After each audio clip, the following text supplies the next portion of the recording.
While I was undergoing surgery, my son sold my farm to pay for his honeymoon with my daughter-in-law. I thought I'd survived the absolute worst when I woke up from life-saving surgery. 3 weeks in recovery battling back from the brink. I truly believed that was the hardest part. But then my own son, Matthew, looked me straight in the eye and said, "Thanks to your farm, my wife is in the Bahamas." Can you even imagine the kind of gut punch that was?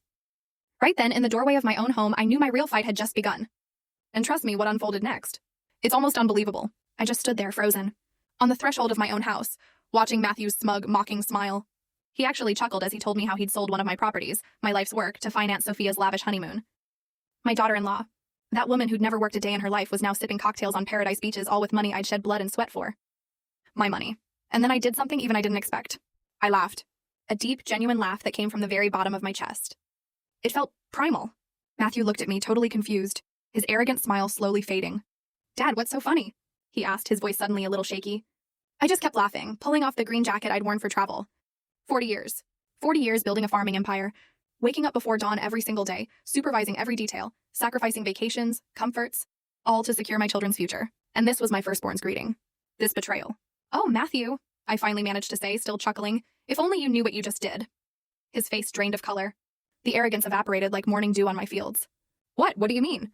I approached him slowly, watching his hands start to tremble. During those 3 weeks I was away, fighting for my life in a hospital bed, my son had made the stupidest decision of his entire life. And the worst part? He didn't even realize how stupid it was. "The farm you sold, my dear son," I said, wiping away a tear of what was now bitter amusement. "Did you really think that I, after a lifetime working this land, would leave my properties without legal protection?" Matthew swallowed hard. "Dad, I had the deeds. Everything was in order.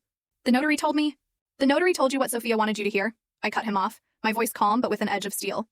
"Because my dear daughter-in-law knew exactly what paper she was putting in front of you to sign." Silence. It settled between us, heavy and thick. I could actually see the information slowly sinking in. Watch his brain begin connecting dots he desperately didn't want to connect. "How much did you get for the sale?" I asked, keeping my voice level.